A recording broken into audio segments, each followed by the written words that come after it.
आपने अक्सर आपके फैमिली के बुजुर्ग लोगों को ये कहते सुना होगा कि हमारे ज़माने में तो ये चीज़ सिर्फ 10 रुपए में मिलती थी और आज देखो इसकी क्या प्राइस हो गई है। अगर आप उनकी इन बातों पर गौर करोगे तो आप सोचोगे कि आखिर ये हुआ कैसे। ये सब अचानक तो नहीं हुआ, धीरे धीरे चीज़ों के दाम बढ़ते गए और आज उन चीज़ों की प्राइसेस नई लेवल्स पर आ चुकी हैं। इसे इन्फ्लेशन इफेक्ट कहते हैं। इन्फ्लेशन की वजह से गुड्स और सर्विसेज के दाम बढ़ते हैं, यानी महंगाई बढ़ती है और प्राइसेस बढ़ने के कारण आपकी परचेसिंग पावर कम हो जाती है, यानी आपके पैसों की वैल्यू कम हो जाती है। अगर आप किसी चीज़ को आज 100 रुपये में खरीद रहे हो तो 2-3 साल बाद आप 100 रुपये में वो चीज़ नहीं खरीद पाओगे, क्योंकि इन्फ्लेशन के कारण उस चीज़ की कीमत आपको बढ़ी हुई मिलेगी। इन शॉर्ट, इन्फ्लेशन के कारण आपकी परचेसिंग पावर कम हो जाती है। इसीलिए आज आपके पास जो 100 रुपये है उसकी वैल्यू आपको फ्यूचर में मिलने वाले 100 रुपये से ज़्यादा है। इसीलिए इन्फ्लेशन को समझना और उसे बीट करना, यानी इन्फ्लेशन रेट से ज़्यादा इन्वेस्टमेंट रिटर्न्स कमाना बहुत ज़रूरी है।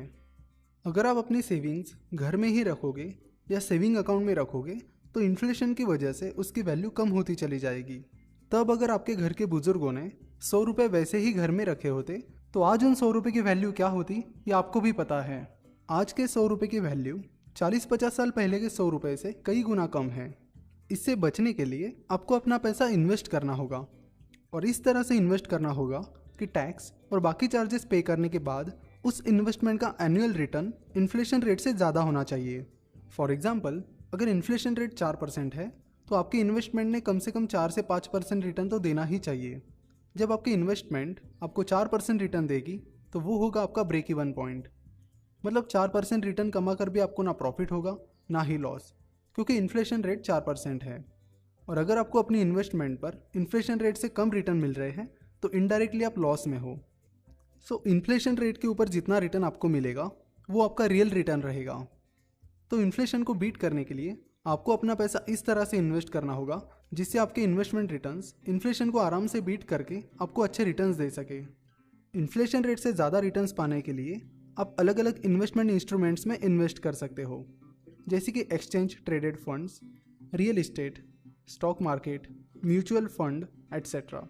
लेकिन इन इन्वेस्टमेंट इंस्ट्रूमेंट्स के रिटर्न्स फिक्स नहीं होते हैं, इसीलिए किसी भी इन्वेस्टमेंट इंस्ट्रूमेंट में इन्वेस्ट करने से पहले आपको उसका अच्छा खासा एनालिसिस करना होगा। फॉर एग्जाम्पल, अगर आपको स्टॉक मार्केट में इन्वेस्ट करना है तो आपको कंपनी, इंडस्ट्री, इकोनॉमी एट्सेट्रा इन चीज़ों का डिटेल में एनालिसिस करना होगा और साथ ही आपको उस इन्वेस्टमेंट के प्रोज एंड कॉन्स और रिस्क एंड रिवॉर्ड्स भी देखने होंगे। इन्फ्लेशन को बीट करने के लिए और अच्छे रिटर्न्स लाने के चक्कर में लोग किसी भी एरी गैरी लोकल स्कीम में इन्वेस्ट करते हैं जो लोगों को शॉर्ट टर्म में अच्छे रिटर्न्स या पैसे डबल करने का वादा करते हैं। और हम देखते हैं कि हमारे आजू बाजू भी बहुत सारी ऐसी स्कीम्स चल रही होती हैं। इंडिया में ऐसी बहुत सारी पॉन्जी स्कीम्स आती जाती रहती हैं और लोग भी ज़्यादा रिटर्न्स कमाने के लालच में उनमें फंस जाते हैं। अगर कोई स्कीम आती है और आपको ज़्यादा फिक्स रिटर्न देने का या पैसे डबल करने का वादा करती है तो पहले चेक करिए कि वो चीज़ लीगल है भी या नहीं और इतने ज़्यादा फिक्स रिटर्न कैसे दे रही है। और ऐसी शॉर्ट टर्म में ज़्यादा फिक्स रिटर्न देने वाली पॉन्जी स्कीम से आप दूर ही रहो तो अच्छा है।